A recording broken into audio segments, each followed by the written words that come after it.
alive.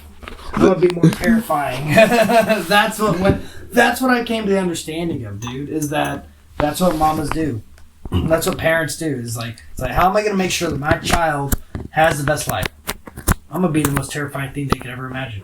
And then at that point, whenever anything comes at them, it's like you're not my mom. Like fucking say that to like a police officer pulls you over or something. You're not my mom. I'm like, oh shit, he's right. Have a good evening, sir. Apologies for stopping your time. You be blessed, officer. Like, yeah. Mama. Not my mom. You're not my mom. The powers of mamas.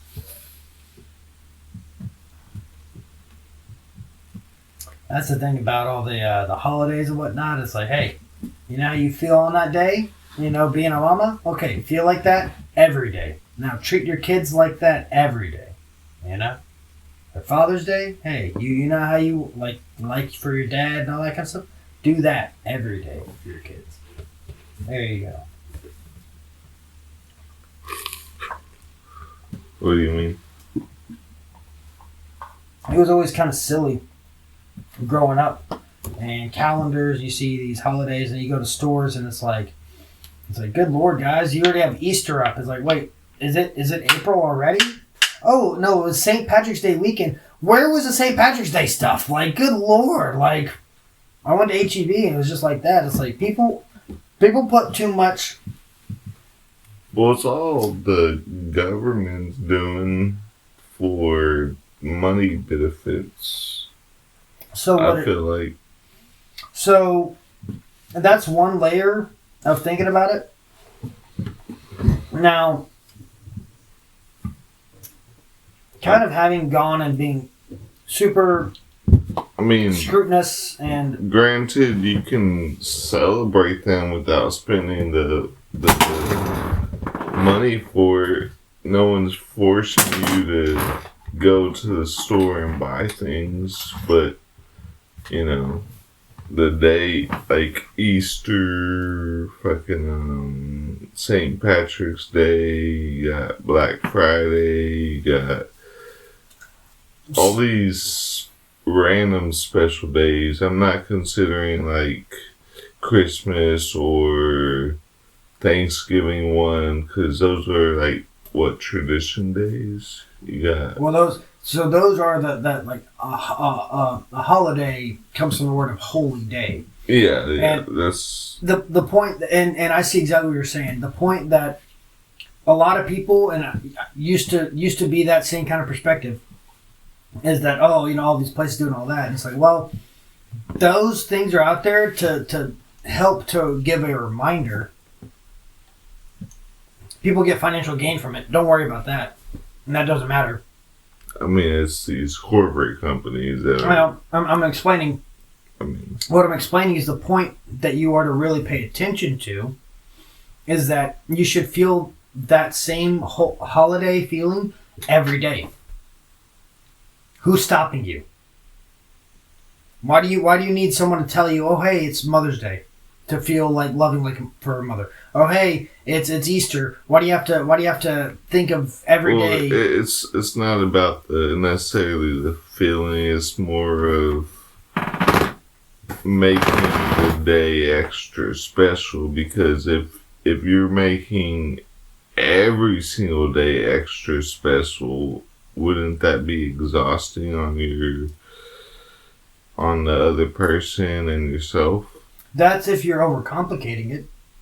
Exactly. Like, now, what you can do. But like on Mother's Day, I would overcomplicate things because that's a special day for my mother. So here's the thing that growing up, mamas putting notes in milk and lunch boxes, things like that. That's one of the sweetest things. Yeah. That's simple and small, but it's not a full day of speciality. Exactly. The point is that doing those simple things build up.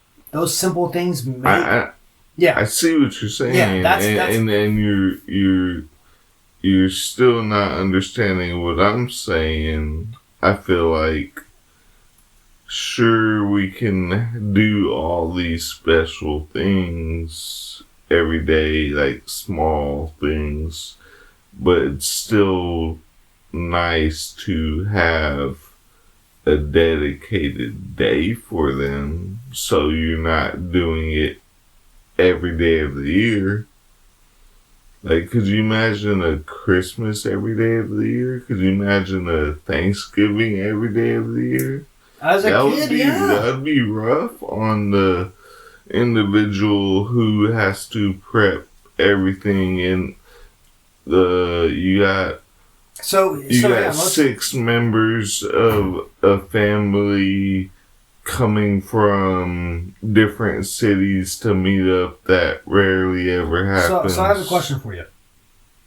That went really overcomplicated. We could almost turn that. We could make an entire scenario because it's a special day. Thanksgiving. What I'm explaining is that Christmas and those days. The only reason it's special.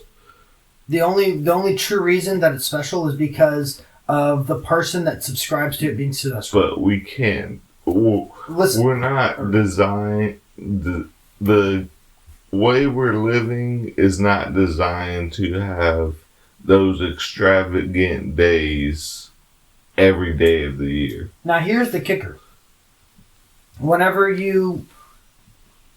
already talked about different infinite ways that money can start flowing in. That's perfect. What I'm explaining is that by having that type of a mindset, that some way, somehow, I'm open to Christmas, it's always supposed to be a surprise. Like, oh, Santa got you. My mom's brother came to Thanksgiving this year, and I know my mom probably hasn't seen my brother in 3 years, maybe 2 years. That made so much of a difference. Oh yeah. He's not able to come visit every single day. We're not able to talk to him every single day. So this is the part. Here's the part that instead of putting this is something that I've been learning more and more, and I'm working on expressing it in a way that I understand what you're saying. I'm just letting you know those days are valuable. So here's the thing. They have value because you give them value. I'm explaining the reason they have value. Because you give them value. You're right. Because you're able to plan a day. So every day what you can do is just start finding something to be happy about.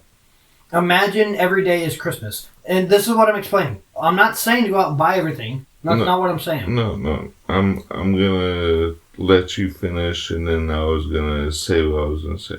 Okay. What I'm explaining is that as a kid, Christmas, you believe there's a Santa. You believe that there's some infinite, hidden, unseen forces that bring you gifts. And because that's exactly, I didn't. My common sense has been too good.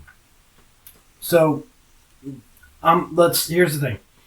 Your common sense, that means that if you're saying your common sense is too good, that means that you're too close-minded. That's what that means. Yeah, exactly. So you can be open-minded, and what I'm explaining is that once you start to actually be open-minded, then the logic part, it's like the way you worded it, you're like when you were a kid. This is the collective you. This is what everyone's raised to believe and stuff like that. So okay. What do you mean by collective you? Because I'm still hearing you like you're talking about me specifically. So you is what I would call another. So but that doesn't make sense. To you, I am a you. Whereas to I am I. That's why you would say those words. You are you. So what I'm explaining with the collective you instead of saying you should go. I could go. Other people or how the rest of the world usually does things. Sentences are different, but whenever you are directing something at somebody, then So this is me. it feels like a directment. So Even if your meaning of you means the whole world, my meaning of you, whenever someone is saying you, they're talking about me. That's if you associate with it and you subscribe to it. Because that's what the word means to me. So it doesn't have to. That's the thing. I mean, the definition of you could mean poop to somebody. So, hang on. The definition of refrigerator could mean washer to somebody. Tomato, Josh. All right, hang on. So, part of the reason I was utilizing the you part is also because it's like, not 100% sure if you're fucking recording or not. So You're never going to know. So there you go. So at that point, that was a neutral. If anything, what you can do, or what anyone can do, is you understand everybody has their own I. Whatever your I is who has all the power. If anybody, let me redact that. If anyone allows somebody else's I to become their own I, or if someone says, hey, you, and then they take that as they are referring to my I, my personal sense of being, all that I am, all that I identify with. Common sense would tell you that they're referring to. I mean, that's your I'm not done explaining but I'm either. just saying, okay. If someone said, hey, you, like other people and myself, common sense would be like, oh, they're talking to me because they said, hey, you. Okay. So, think of like the difference between they're not laughing with you, they're laughing at you, that whole nonsense. That whole kind of deal right there. If someone takes what somebody else says, whether they say you, and if they accept whatever they say about them to be true, then that person is going to start to believe that. They're going to start thinking that, they're going to start talking that way. If they don't guard their mind that well, if they don't guard their heart, guard your mind, heart, soul, spirit. I mean, that's why I explained to you that just because you hear bad things doesn't mean you have to associate with it. And that's the part where... That's like guarding, like just literally what you said is guarding your brain, but you always like to jump towards people and have them see a better word terminology and tempt them not to have those type of words around you because it's much simpler to not hear it than to guard your mind. So you're 100% capable of guarding your mind, but it's much easier to not have them words around. So part of the thing is that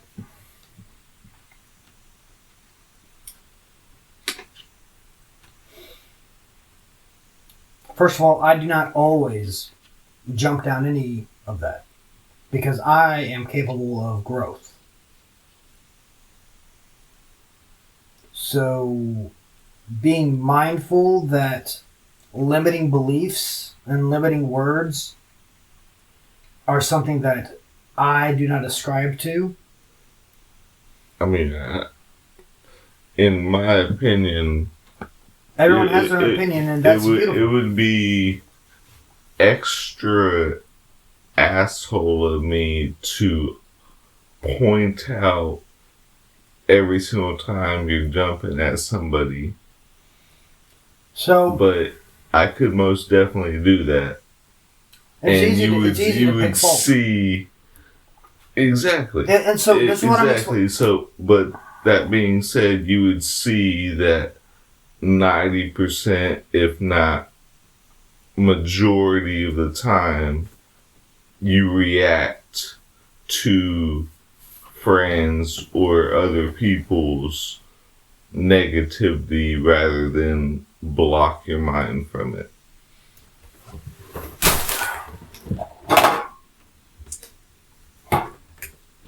Again, that's a very limiting perspective that I imagine you are above, as a matter of fact. Because you are smart enough to... I don't do it, so, you know. What I'm explaining is that, again, that perspective that you laid out there is a limiting one that you are above. To an untrained eye, it always seems a certain way. That's just like if someone walks into a room and doesn't know what's going on when there's improv going on, they're going to be like, what the hell is going on? It's one of those that if something is taken out of context, if you allow something to hit you or to resonate with you on that certain context of things, then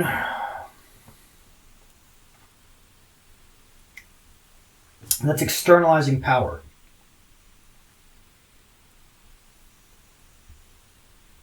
So I find it easier and easier to explain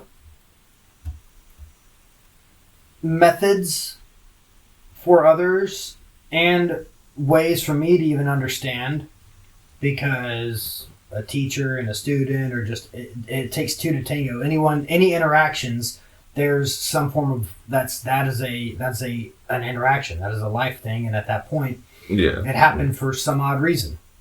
Whatever that reason is, we are the ones that create meaning to whatever interactions happen in our day.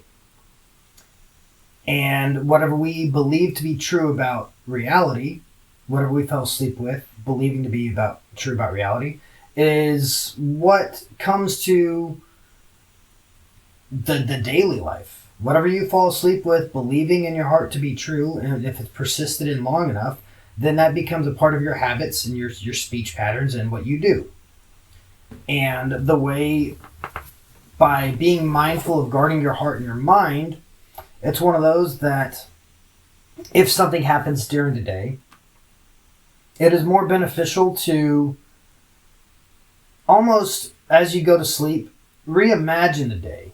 Look at it from a different perspective of like, you know what?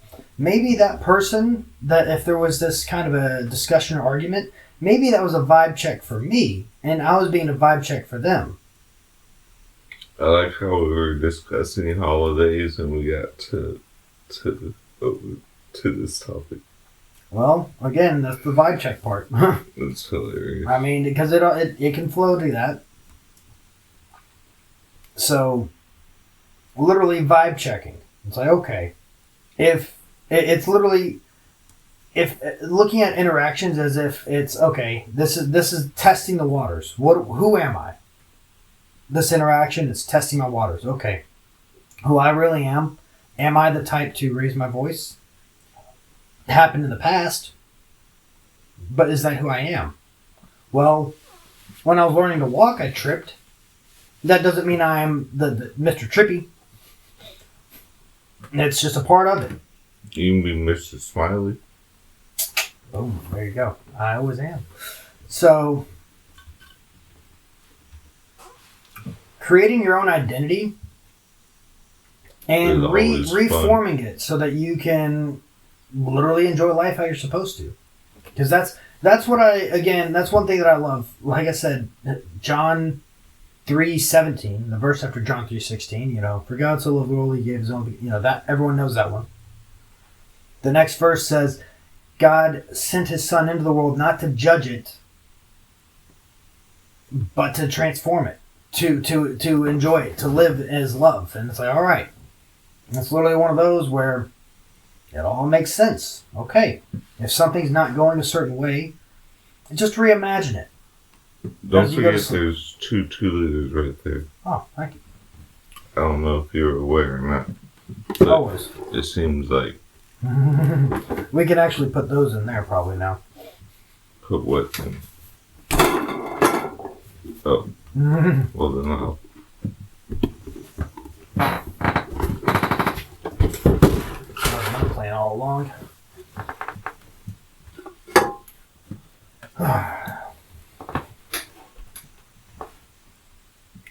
So, yeah, man. Redefining yourself to a way that you can.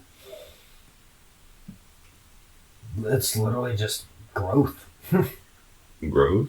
Growing. That's it. Everyone's just constantly growing and growing into their best version of them. And it's one of those that I mean, we're here doesn't to your enjoy the journey. body stop growing at a certain point? No. Because where I was told that. Yeah, exactly. Same people that told you certain things are safe and effective.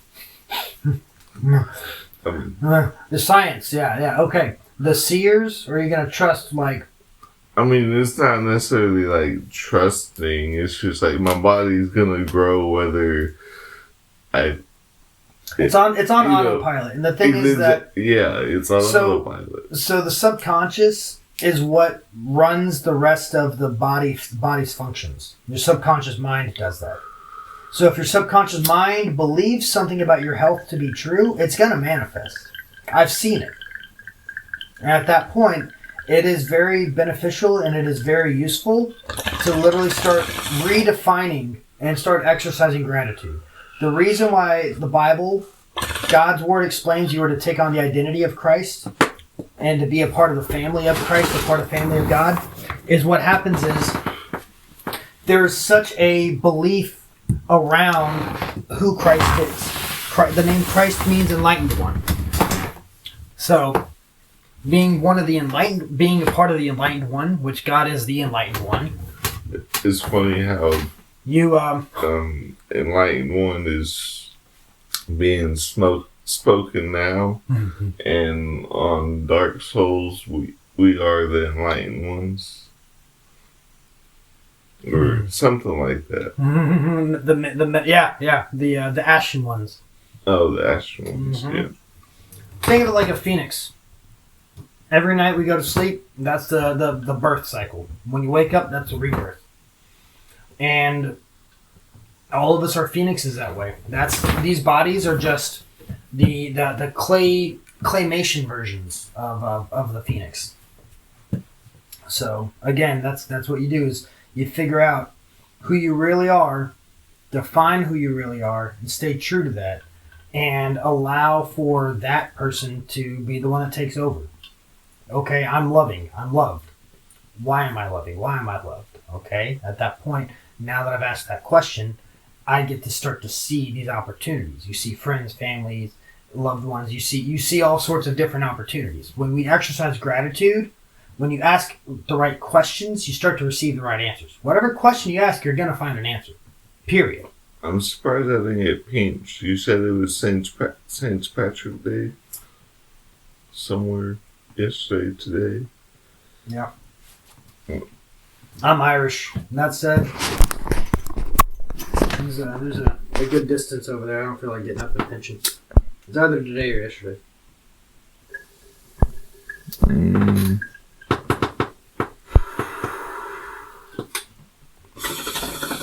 It's today. You got any green on? I got green on. Yeah, it's one of my cock rings. What? Nope. Actually, I'm Irish. I'm not gonna ask. I was joking. I'm just making sure I don't get pinched. Yeah. You know, wait, never mind. No, I mean it. I said what I said. I am Irish. Actually, I am. Scotch Irish. Like Farland.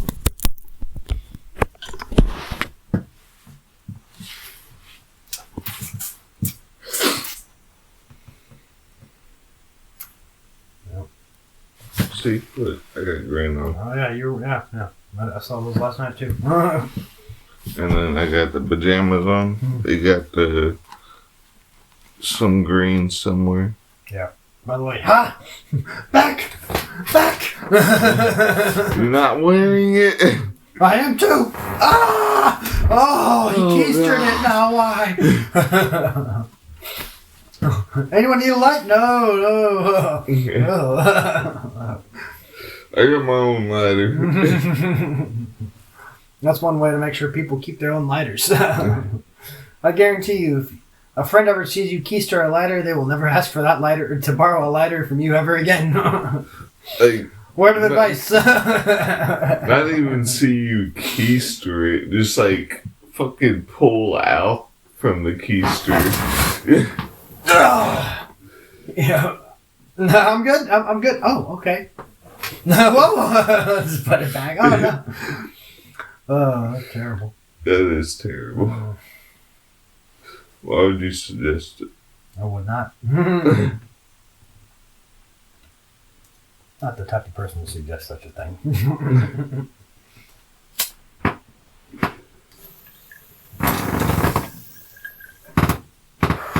Justin suggested that I keister weed for an airplane trip. That's stupid. It's legal. Like that's what's starting to seem more and more apparent is that if you're tempting something, something's gonna come back. I was thinking about The Boy Who Cried Wolf. And it's like, wait a minute. It's a solid story. Cried Wolf, I believe it was like 3 times. The 3rd time Wolf showed up. No one showed up to help him. Have you seen the anime Wolf's Rain? Classic. I remember that back when I was in middle school. 2001, 2002. A buddy of mine was showing it. I was like, that looks awesome. Yep. Same one showed me Trigun. I had already been watching Cowboy Bebop from my grandparents. Cartoon Network. When did Hellsing come out? Hellsing came out and Hellsing was probably, that was like the early 2000s. That was close, like, I had been watching it in 2008, 2009 with my buddy, because whenever he was actually, whenever it was coming out and whatnot. So it had to have been 2007, 8 time, probably 2000. It was probably about, I would take the wager that the manga came out in 2003. If we were to fact check that, actually, I'm curious now. Curiosity. Meow. Gotcha. I want to see how close I am to that answer. You know, it's funny. I grabbed the phone to check if it was St. Patrick's Day when I could have just looked at a computer right next to you. Yeah. Yeah, it's funny. They're literally the same thing. They're literally the exact same thing. And there's a calendar right here on the right bottom. No windows. Yeah.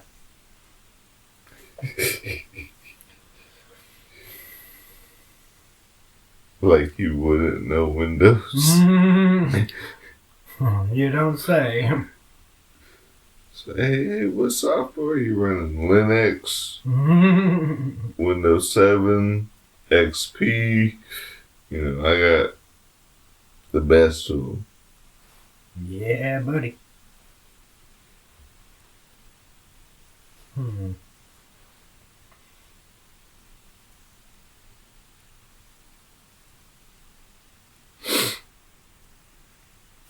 What does it say? When did it come out? Got distracted.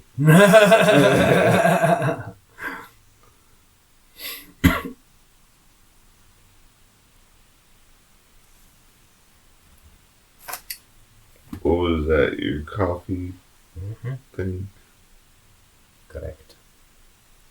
Oh, wow. Way wrong. What happened?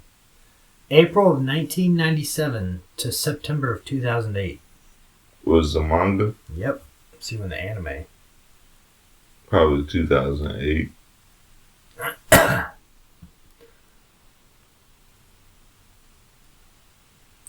Incorrect. First broadcast in Japan in 2001 from 2002. And in the United States from October of 2003 to December of 2003.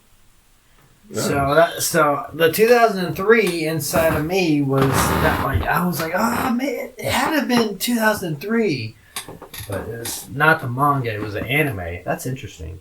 Well, I guess in the U.S. that it broadcasted. So okay. And y'all were watching it, but you said you were watching it as it was being released? No, my friend, he had already been watching it. So anime, I didn't really start watching anime hardcore. Let's see here. The one I grew up with, Cowboy Bebop. Well, let's see here.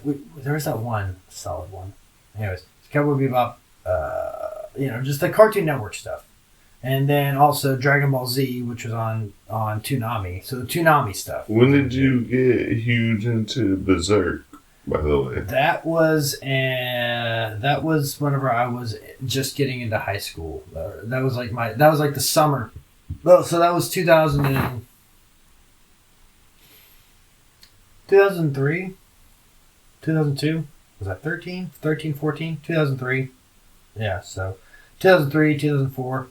High school was 2004, and that's whenever my friend had actually introduced, like, he had shown me that he had shown me an AMV, which freaking anime AMVs are legit. Right. Yeah. Yeah, and it was just classic. And then just at the exact same time, like, my best friend, his older brother had shown him the video game, and it's like, well, we found this website we could watch the anime. Let's do it. And we just binge watched it. It was like, it was so good. Hell yeah. But it's been coming out since October 19, or not October, excuse me. It's been coming out since 1989 was when the prototype was made. So 1990 is whenever he actually developed it into what it has been becoming. And the thing is, do you know anything about that new Berserk? Like, is that connected to... So what's going on is that Kentaro Miura, that he's the author of Berserk, he was on a whole other level. Or he is, obviously. Like, like, having watched and read Berserk through the years, and then with my own spiritual journey and everything, he's so subtle and putting in extra information, like, as you watch, like, read it.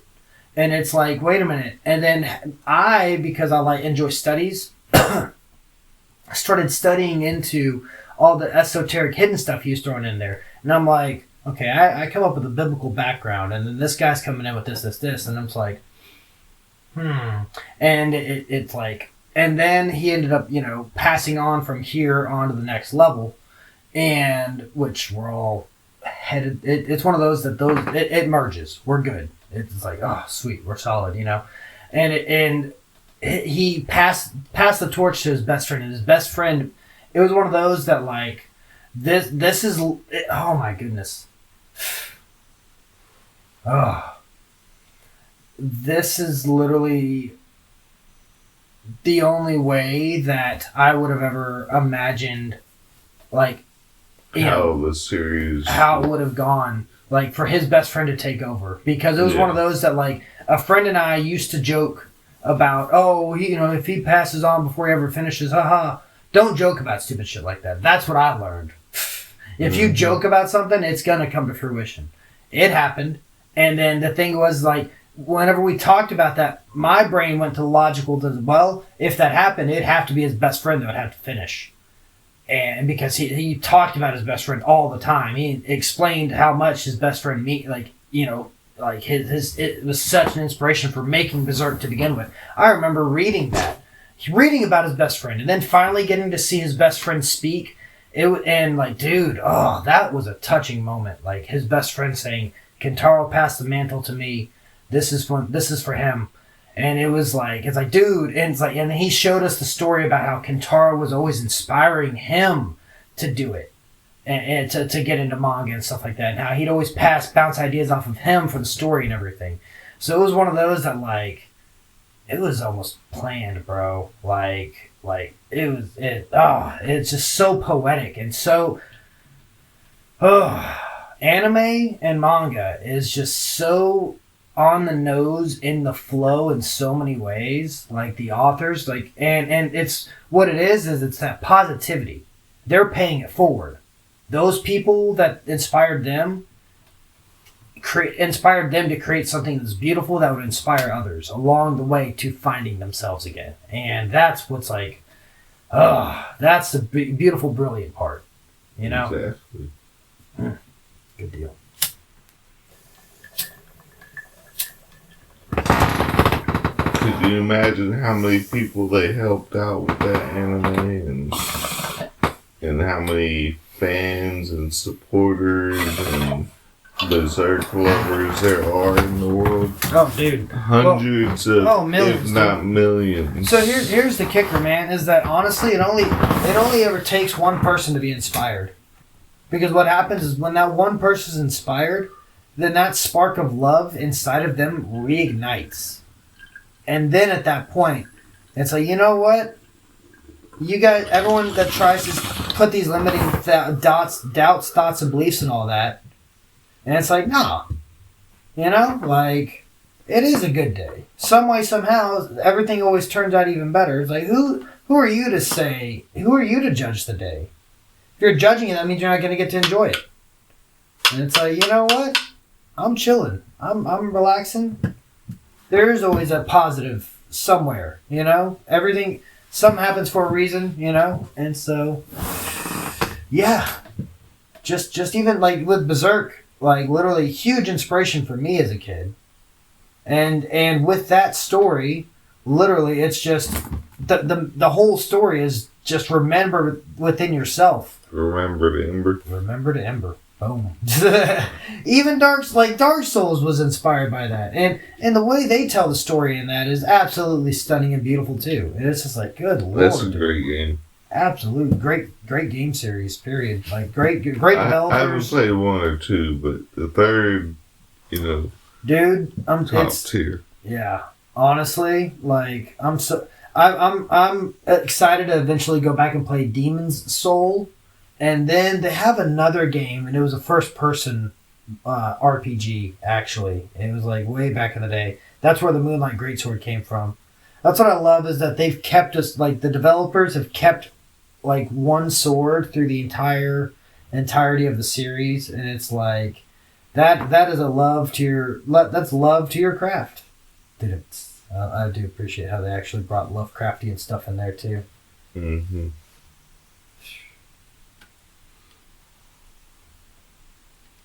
That's hilarious. Oh, yeah.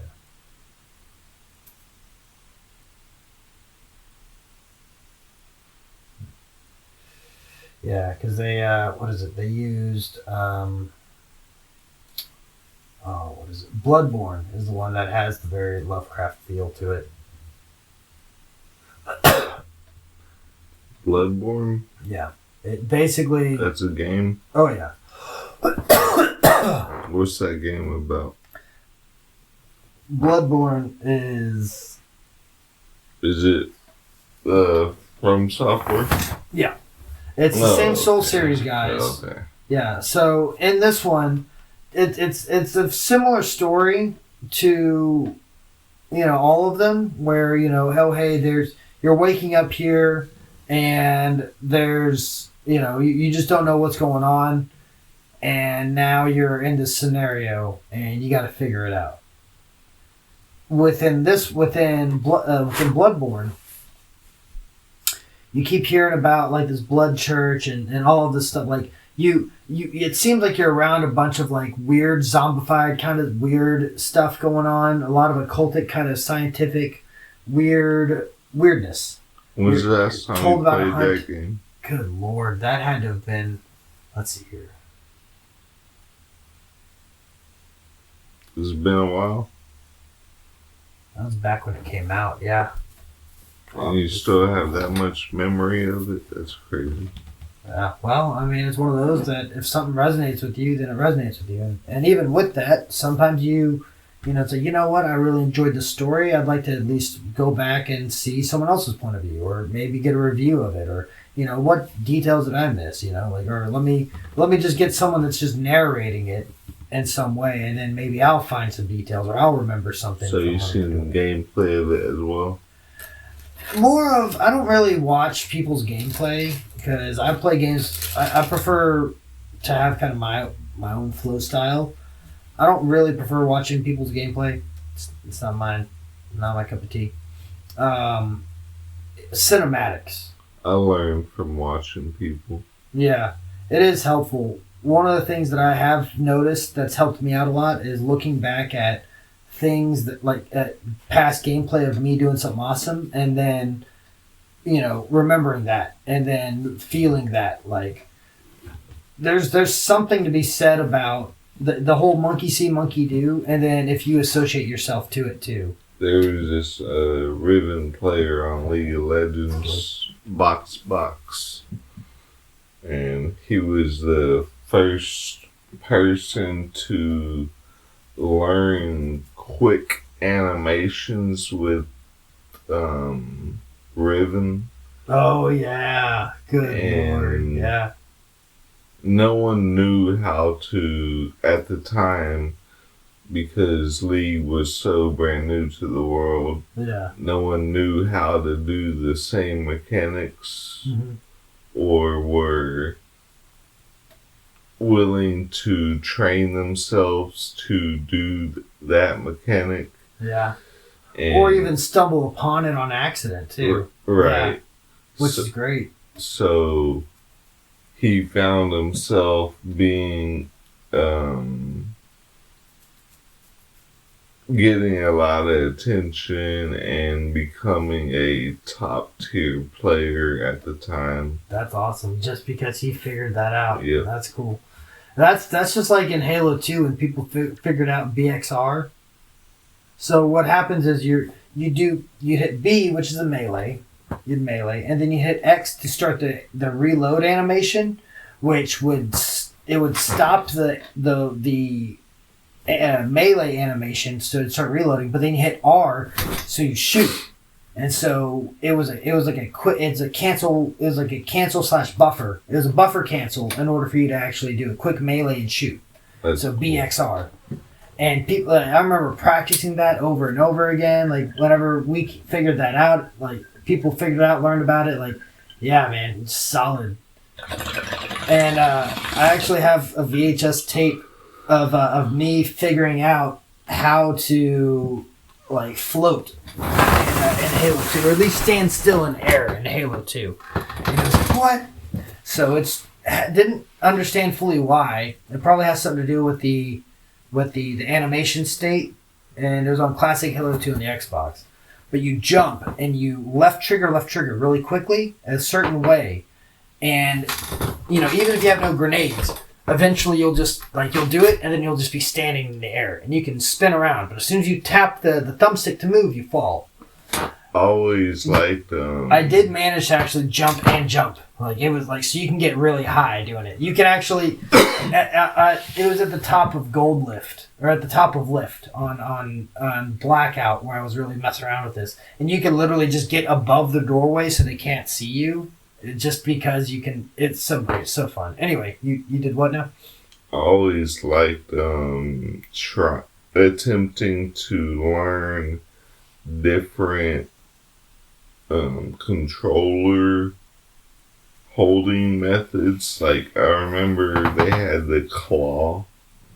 Like you would change how you would hold the controller. So in FPS shooters. Mm-hmm. So for me,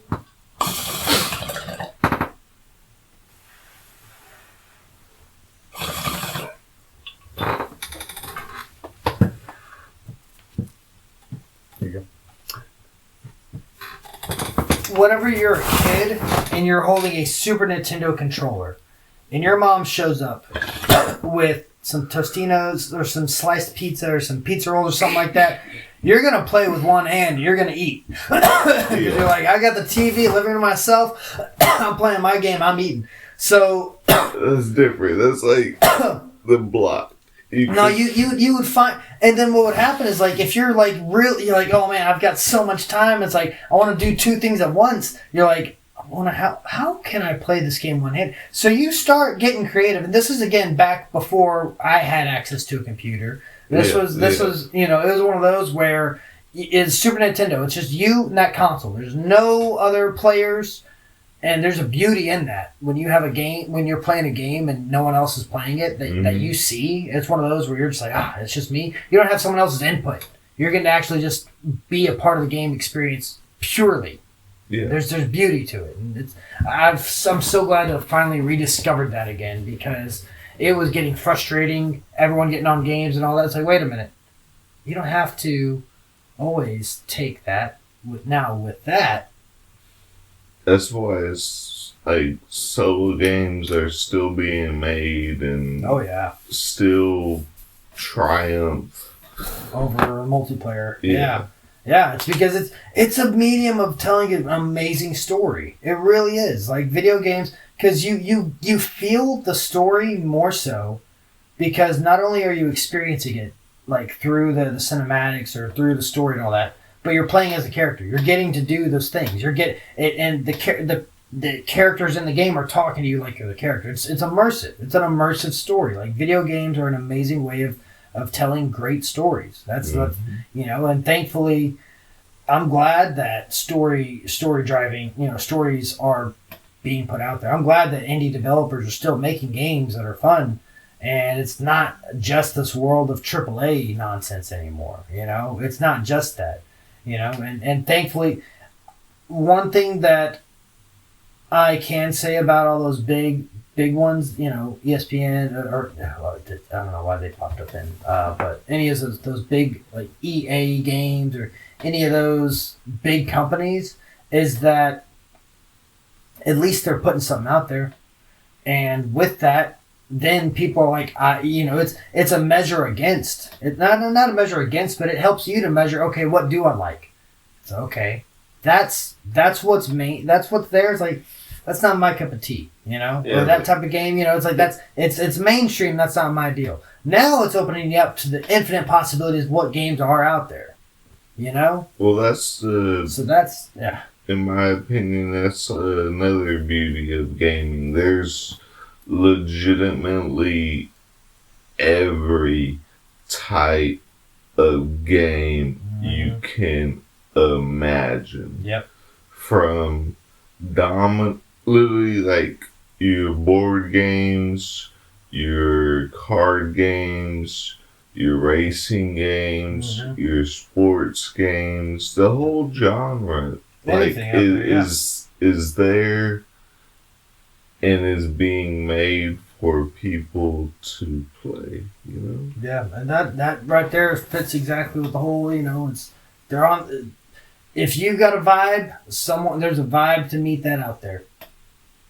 Oh, that's such a brilliant thing. Yeah, honestly, that's the thing that if there's a message for anyone to ever remember is that if you desire something, get on that vibe. Be that type of person that would have that, and just be relaxed and know that your vibe, you attract what you are. If you are a chill vibe, you're going to attract other chill vibes. If you're a loving vibe, you're going to attract other loving vibes. If you just whatever you are, it's what you're going to attract. So at that point, that's the beauty and freedom of it, is that focus on what do you desire to be? Who do you desire to be? Now you just got to get on that vibe. Now you can define yourself, see yourself from that point of view. Okay, if I'm that type of person, how do I talk? How do I act? How do I look at things? How do I view things? How do I feel about things? What do I love when I'm that type of person? What are the things that I'm excited about? What are the things that what things do I put energy into? What things do I not even waste time on? What do I invest my emotions? What do I invest my thoughts into? Investments are stronger than wasting or even spending, because an investment you're expecting a return. Whatever you're thinking about, it's thinking about you too. Whatever you're focused on, it's focused on you too. It's coming back to you. So whatever you're seeking, you're gonna find it. So at that point, when you become familiar with it, that's whenever it comes to you easier and effortlessly. You know. It's still day one, by the way. I just realized that it hasn't gone to day 2. Huh? For making the cup game. That's correct. That's correct. I thought I'd give you a reminder. Appreciate that. I'm gonna give you one reminder every day, but today I gave you 2. I appreciate that. There we go. Yep, until 3 a.m. Yeah, then that's day 2. Sweet. Appreciate the reminder. Dun, dun. It's like one of the best games. I mean, I'm looking forward to some bacon. Oh, man. I mean, yeah, actually, no, the whole point was that I would be eating bacon too. You know, I'm looking forward to the bacon too. See? Turn anything into a game. Turn anything into a... If you can entice yourself to the point where you're like, oh yeah, and then it makes things easier. It relieves the stressful factor of it. Some people say they like the stress part. No, you just like the feeling of having it. You know, the feeling of once you've gotten it, you know. So you don't have to associate all of that hard work and effort towards that. It's your love of that brings about those things naturally. You don't have to be hardworking to do those things. It's because you are loving that you get excited. Redefining yourself is fascinating. and you know, that's the whole point is people do like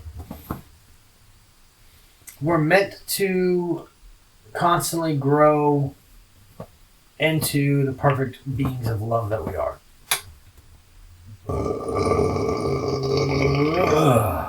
And so as far as CUPISM goes on that one,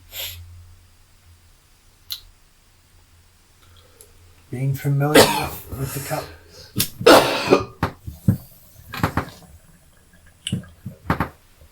CUPISM is a great thing. Don't you ever forget it.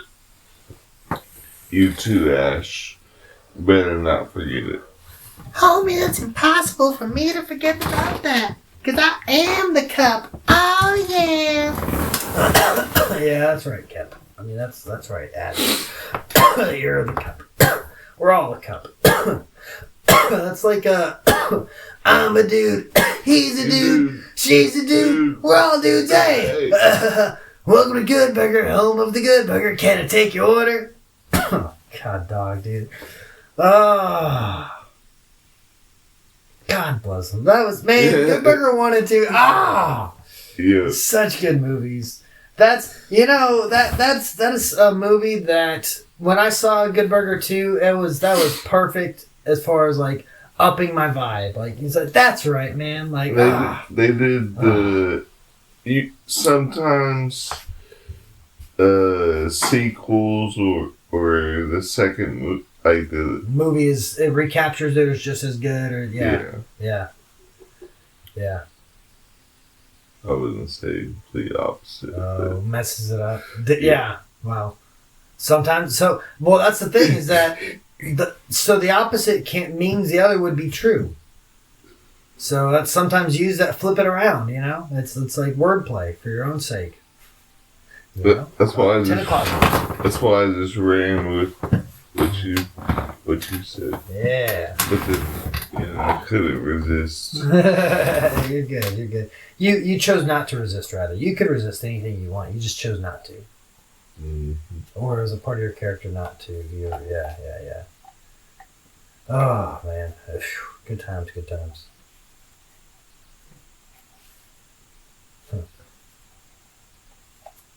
And then that's Dude, Where's My Car? Yeah. Man, wonder as far as Dude, Where's My Car? Like, I was thinking about that if they'd come up with a sequel later, and it's like that would be interesting. it's like how could you do that though? Like, I mean, that was a good movie. It's a really good movie. Ashton Kutcher makes good. He's in good movies. He's a good actor. I'm happy that him and Mila Kunis are actually together. Like that's something. Ever since I was a kid, I've always been rooting for him. I'm like, yeah, you guys go. You know, I was a kid watching that '70s show, and it's one of those where it's like, oh, they're so sweet together, and then you find out it's like, oh, well then, yeah, it's like, you know what, they're always meant to be together. It's like, yes, like, you know, like yeah, hell yeah, yeah, so happy for them. That's brilliant. Yeah. I'll tell you this, a movie that's gonna help out with anyone who is discovering their own inner cup. Butterfly Effect was one that helped to explain the effects of writing in the subconscious mind. Man, that movie was crazy. I seen it for the first time at on Anthony's TV. I don't remember. Yeah, I remember. Yeah. Yeah. I think I'd stepped out, or I was asleep or something. Whatever. Yeah, we're watching it. Yeah. Yeah, it's a good one, dude. Basically, like, so it's so brilliant, man. Like, literally, that's the effects. That's how powerful your own subconscious mind is. You know, like, basically, by rewriting your own past with your subconscious mind, you're acting differently, you know, and events happen differently and things happen differently. And so that movie was a very, very telling one on that. Now, it was one where it went to the extreme, and that's the part where you remember, like, okay, you know, it's that extreme, so that's how fearful you should be of your own breath, you know, how you use your own breath, because we have life and death, blessing and cursing. It's like, you know, even with your own imagination, your own subconscious mind, you know, like, it's very important to believe lovingly about yourself and about your situation for your own sake. Another one, Lathe of Heaven. That's based off of a book, and they were like made in the 70s or 60s. Long ago. Not that long, actually. Anyway, and the movie, it was very similar to, or I'd say that rather, the Butterfly Effect was very similar to the Lathe of Heaven, you know, except this one, it did it from the perspective of him falling asleep, you know, with like auto-suggestion, kind of a deal like that. And it's one of those that everybody else, the world around him, never noticed anything different. He was the one that was just going into those vibrations, and he was shifting dimensionally to those worlds where what he spoken to, or he believed to be true, is what was true in existence. Do you remember the name of the anime where he was trying to take out the serial killer?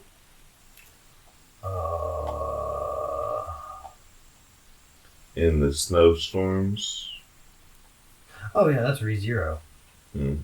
No, wait, in the snowstorms. No, that was just that one episode. That was with the rabbits. Oh my god, dude, the rabbits. Bro. Oh, that scene was, oh my gosh. Oh, solid anime, by the way. ReZero is just, oof. Anyway, okay, you said the one where there's a snowstorm, they're trying to take out a serial killer? Yeah. Just, can you describe, more details would probably help. We watched that together? Yeah. It was... Was it just a snowstorm? Constantly a snowstorm? No, it was just in winter time. And... The whole anime was set in this time? Oh, yeah. Oh, my gosh. What was that one? Oh, that was a good one. Did I get to see the name of it? Like, I remember the anime, but did I get to see the name of it? You were trolling pretty hard. What's the name of it? Or were you asking so that you would remember? Yeah, I was asking. You freaking nerd. You were, okay. God, dog, that one was so... Whew, that one hits, dude. It's like, good lord, man.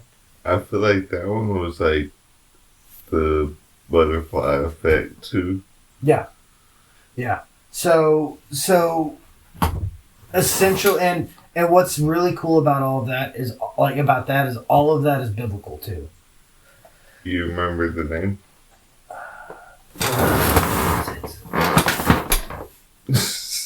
Man.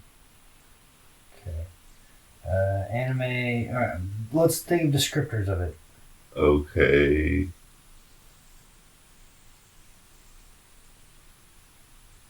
Are they kids? Are they teens? They were teens, and he ended up.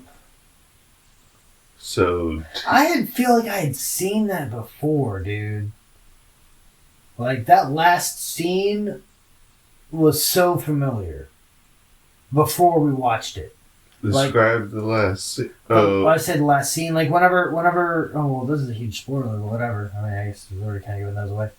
Whenever he gets We've both seen it. yeah. Does Well, that's assuming you're recording anything. Now see, now that's how you make people paranoid, you weirdo. I don't even care. It doesn't matter. The phone's record anyway. Whatever.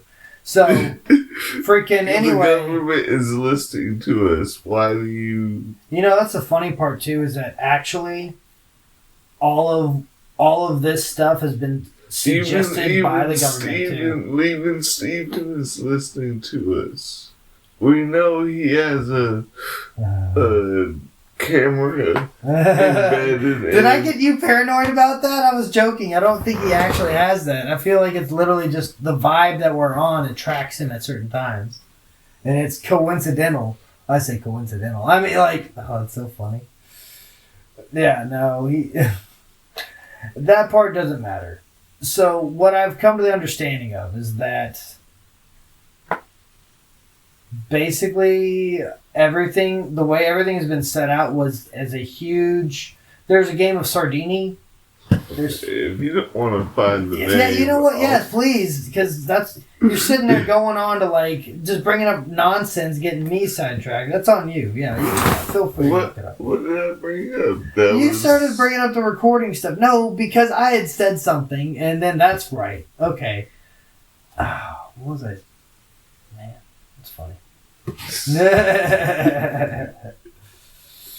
Oh, good times. You're hilarious. Tits my good spirits.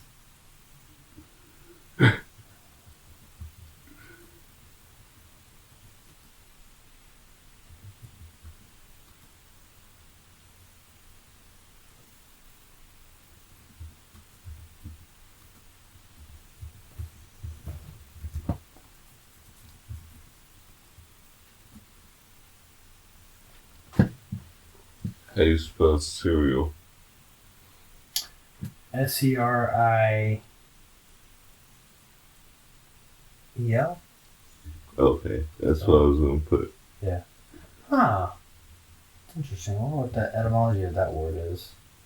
And then even the food cereal, like, what is that one? Like, what are these? Like, the meaning of words. Now it's like AL, excuse me. Arranged or disposed in a rank or row, forming part of a series, coming in regular succession.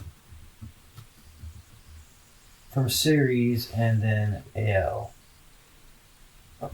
Series. Erased is the name. Erased, yeah. That's a good one.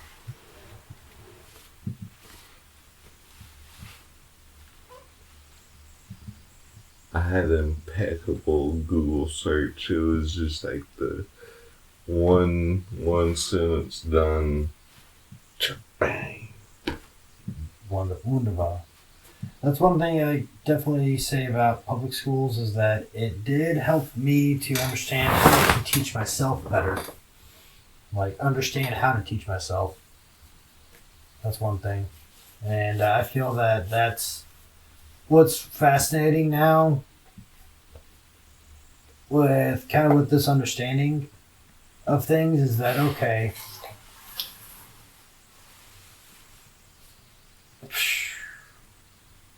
everything always works out, for a reason, and yeah, just I've been the same way. I've always taught myself on majority of stuff I did. I taught myself how to ride hillies, ripstick, the bike, how to make tea, how to cook bacon. Bacon's so good. Let's see. There's a bunch of stuff.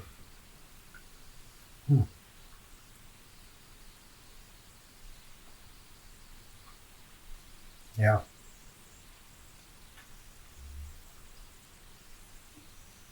I like bacon. Bacon's amazing. It's I so love good. bacon. I'm always so tempted to purchase bacon, but it's just like it'd be gone within like the like 30 minutes of it getting here.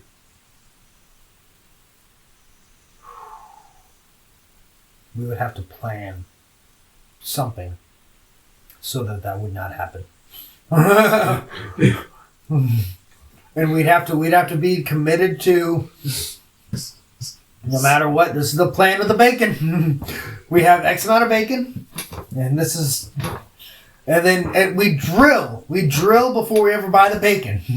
We become familiar with it day and night. That is what we do with the bacon. We have enough bacon we don't have to eat all the bacon at once. I'm just gonna be like this, and then I'm gonna be like, I gotta find it, and then just start tearing everything out of the refrigerator. No, it's okay. I knew you'd do this thing. You're like, just like in any of the shows where like a character is like, like, oh, where is it at? And like, I knew you were gonna do this. I've had it hidden for a while. Guess what? I don't even remember why I hid it. What? You're wasting that bacon? Wasting. Oh, bacon's so good. Bacon is amazing. It's fantastic.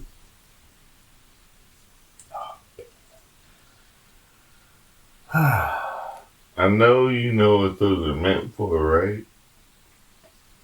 Those cone heads that your mama gave you in the black bag. Yeah, those are incense. You can put them on a thing and then it like drops. The smoke itself drops down. Mm-hmm. Yeah.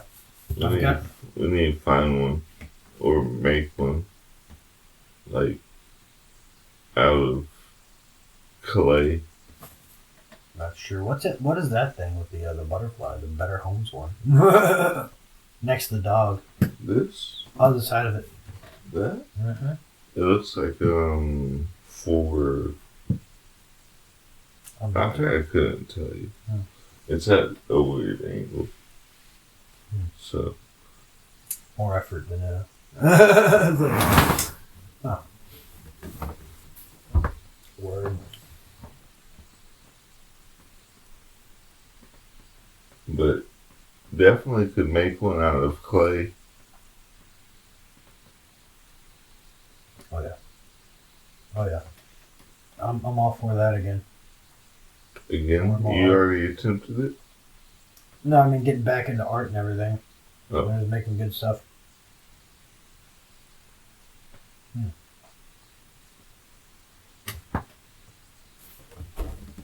I wonder if it would be. It wouldn't even need to be multiple layers. You could just have it. I already kind of have like something thought of that would be a cool design. What if there was a base where the smoke would drop into, and then from the base, it would be wings on the back? To fly out of? That'd be cool. Falls out of? Yeah. Well, it would just have the wings like this, and then there'd be the flat base, but the cone would be right here. It would fall, and it could dribble down. However, here's the base, and then here's the wings. Okay. I understand what you're saying. I've got different ideas. I can imagine. I say I've got a lot of ideas brewing just from that. It's like, that's cool. I can imagine it. It's good.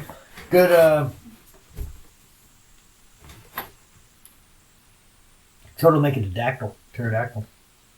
That'd be really cool. Yeah. Because then he's like, I hang out over. I can do my dactyl stuff with it and everything. And the smoke would just be like shimmering down him. Mm-hmm. Yeah. Could you imagine if it was him looking up like this, and then it's a tube that allows the smoke to drop down. Well, I was thinking we could have so many different designs. Could literally have one where it's like sitting in his mouth. Yeah, definitely. Yeah. So okay. So with this one, what about his mouth? Is it coming out of his mouth, or is it like he's I was just thinking he had his mouth open like he was screeching, but then on where his nostrils are is where you would set the cone, and the smoke would drop down through his body, which is like a Skeletor body, and it would flow all the way down through his body, and you could see the smoke just falling down.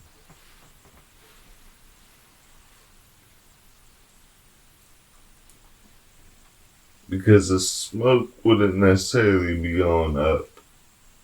It'd be going down. I'm thinking how we could, what materials and how. Would that be like a glass blown thing? Would it be, you said clay? I think clay would. I thought so we can or cannot see through the bones then? My brain, it sounds like it was like clear see-through bones. Well, you wouldn't design the pterodactyl as like a full-fledged body, maybe like a rib caged body, and then at the bottom they would connect, and the smoke would be able to fall down through the connection point, and you could see down through his pelvis. Yeah, and you could see and even maybe go all the way out his tail or out his bum. He's farting smoke. Yeah. A lot of possibilities. But the pterodactyls are cool like that too. Like they're such beautiful, cool creatures. That was one of my favorite toys. Actually, I'm pretty sure my sister brought it back over here. One of my favorite toys my mom got me as a kid. Was it Street Sharks? Yeah. Eventually, there was some kind of a dinosaur type of a group afterwards. It was just so freaking awesome. And basically a humanoid pterodactyl guy that has like pterodactyl wings you can put on him or take off of him. And with that, the wings they would expand outwards too. It was just such a 90s toys, dude. That's where it's at. Oh yeah. I'm so glad that got to experience that. It's one of those where it's like, you know what. Good times. Good upbringing. Good loving family. Glub. All's glub, man. All's glub. That's very glub. Mm-hmm.